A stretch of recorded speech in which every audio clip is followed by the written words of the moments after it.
നമ്മുടെ രാജ്യം ഒരുപാട് സ്വാതന്ത്ര്യങ്ങൾ നമുക്ക് നൽകുന്നുണ്ട്. ഒന്ന് വ്യക്തി സ്വാതന്ത്ര്യം, ഇന്നൊന്ന് നമുക്ക് ഇഷ്ടപ്പെട്ട മതത്തിൽ വിശ്വസിക്കാനുള്ള സ്വാതന്ത്ര്യം, നമുക്കിഷ്ടമുള്ള വേഷമിടാനുള്ള സ്വാതന്ത്ര്യം, അതുപോലെ ഒന്നാണ് അഭിപ്രായ സ്വാതന്ത്ര്യം.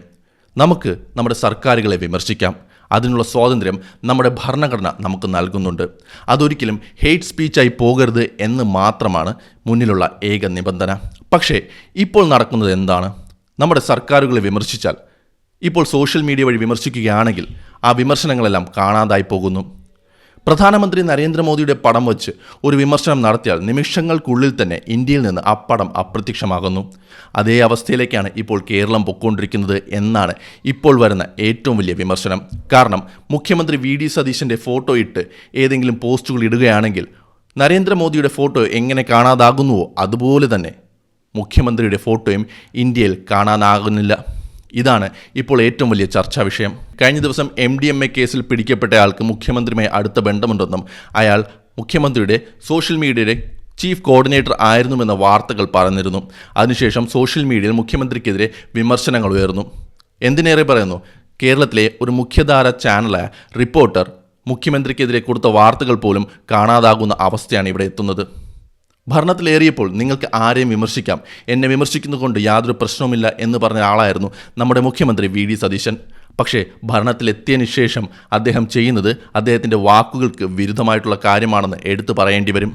നമുക്കറിയാം, ഈയിടയ്ക്ക് പ്രധാനമന്ത്രി നരേന്ദ്രമോദിയുടെ ഒരു വീഡിയോ, ജന്തർ മന്ദറിൽ നടന്ന സമരത്തെക്കുറിച്ച് അദ്ദേഹം സംസാരിച്ചൊരു വീഡിയോ മെറ്റ നീക്കം ചെയ്തിരുന്നു. പക്ഷേ അതൊരു എററായിരുന്നു. നിമിഷങ്ങൾക്കകം തന്നെ ആ വീഡിയോ തിരിച്ചെത്തുകയും ചെയ്തു. വീഡിയോ കാണാതായതിന് മെറ്റയെ കൊണ്ട് ഇവിടുത്തെ ഭരണകൂടം മാപ്പ് വരെ പറയിച്ചു.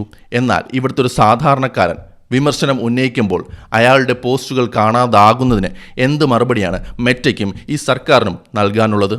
ഈ പറയുന്നത് വിമർശനങ്ങളെക്കുറിച്ചാണ്, ഒരിക്കലും ഹെയ്റ്റ് സ്പീച്ചിനെ കുറിച്ചല്ല. വിമർശനവും ഹെയ്റ്റ് സ്പീച്ചും രണ്ട് തരത്തിലുള്ള കാര്യമാണെന്ന് നമ്മൾ ആലോചിക്കണം. ഇപ്പോൾ മെറ്റയ്ക്കെതിരെ വരുന്ന ഏറ്റവും വലിയ വിമർശനം, മെറ്റയിൽ, അതായത് മെറ്റയുടെ ആപ്പുകളായ ഇൻസ്റ്റഗ്രാം, ഫേസ്ബുക്ക് എന്നിവയിൽ അശ്ലീല വീഡിയോകൾ ഒരുപാടുണ്ട്. കുട്ടികളടക്കം ഉപയോഗിക്കുന്ന യാതൊരു ഫിൽറ്ററുമില്ലാത്തൊരു ആപ്പാണ് ഇൻസ്റ്റഗ്രാമും ഫേസ്ബുക്കും. അവിടെ അശ്ലീല വീഡിയോകൾ നിരന്തരം വന്നാലും അത് റിമൂവ് ചെയ്യപ്പെടുന്നില്ല, അതിനെ റിപ്പോർട്ട് അടിച്ചാലും റിമൂവ് ചെയ്യപ്പെടുന്നില്ല. എന്നാൽ ഭരണകൂടത്തെയോ അല്ലെങ്കിൽ ഭരണകൂടത്തിൽ ഭരിക്കുന്ന ആളെ വിമർശിച്ചാൽ ആ പോസ്റ്റുകൾ നിമിഷങ്ങൾക്കകം റിമൂവ് ആക്കപ്പെടുന്നു. ഇവിടെയാണ് മെറ്റയുടെ അടക്കം ഇരട്ടത്താപ്പ് വെളിവാകുന്നത്.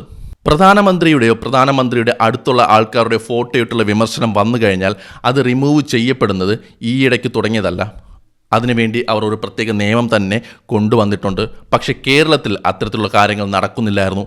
എന്നാൽ കഴിഞ്ഞ 2 ദിവസമായിട്ട് മുഖ്യമന്ത്രി വി.ഡി. സതീശനെക്കുറിച്ച് വിമർശനവുമായി എത്തിയിട്ടുള്ള പോസ്റ്റുകളിൽ അവരുടെ ഫോട്ടോകളെല്ലാം കാണാതാകുന്നു. പ്രത്യേകിച്ച് ഇന്ത്യയിൽ ആ ഫോട്ടോ കാണാൻ കഴിയില്ല എന്നാണ് പറയുന്നത്.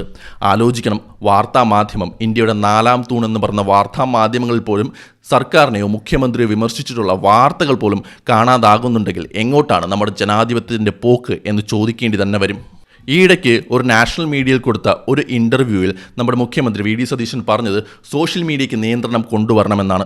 പക്ഷേ അന്ന് അദ്ദേഹം ഉദ്ദേശിച്ചത് സോഷ്യൽ മീഡിയ വഴി ഗുണ്ടകളും സാമൂഹ്യ വിരുദ്ധരും സ്ത്രീ പീഡകന്മാരും തങ്ങളെ സ്വയം വെളുപ്പിക്കാൻ ശ്രമിക്കുന്നു, അതുകൊണ്ട് അത്തരത്തിലുള്ള നിയമം കൊണ്ടുവരണം, അല്ലാതെ ഞങ്ങളെയോ ഞങ്ങളുടെ സർക്കാരിനെ വിമർശിച്ചാൽ യാതൊരു പ്രശ്നവുമില്ല എന്നാണ് പറഞ്ഞത്. പക്ഷേ ഇപ്പോൾ നടക്കുന്നത് ആ പറഞ്ഞതിനുള്ള വിപരീതമായിട്ടുള്ള കാര്യമാണ്. ഈ പ്രശ്നത്തെക്കുറിച്ച് മുഖ്യമന്ത്രിയോ അല്ലെങ്കിൽ ഇവിടെ ഭരിക്കുന്ന സർക്കാരോ ഒന്നും തന്നെ പ്രതികരിച്ചിട്ടില്ല. കാരണം വെറും വിമർശനം, ഹെയ്റ്റ് സ്പീച്ചല്ല, ഓർക്കണം, വെറും വിമർശനം മാത്രമാണ് ഇപ്പോൾ നീക്കം ചെയ്യപ്പെടുന്നത്. നമ്മളെ ഭരിക്കുന്നവർ ആലോചിക്കേണ്ട ഒരു കാര്യമുണ്ട്. നമ്മൾ ജീവിക്കുന്നത് ഒരു ജനാധിപത്യ രാജ്യത്താണ്. ഇവിടെ ഒരു ഭരണഘടനയുണ്ട്. ആ ഭരണഘടന നമുക്ക് അഭിപ്രായ സ്വാതന്ത്ര്യം നൽകിയിട്ടുണ്ട്. അഭിപ്രായ സ്വാതന്ത്ര്യത്തിൻ്റെ അതിരുകൾ കടന്നു പോകാത്ത കാര്യങ്ങൾ നീക്കം ചെയ്യപ്പെടുന്നുണ്ടെങ്കിൽ നമ്മുടെ രാജ്യത്തിൻ്റെ പോക്ക് എങ്ങോട്ടാണെന്ന് ചോദിക്കേണ്ടി വരും. ഇവിടെ ശരിക്കും ഡെമോക്രസി ആണോ എന്നും നമ്മൾ ചോദിക്കേണ്ടി വരും.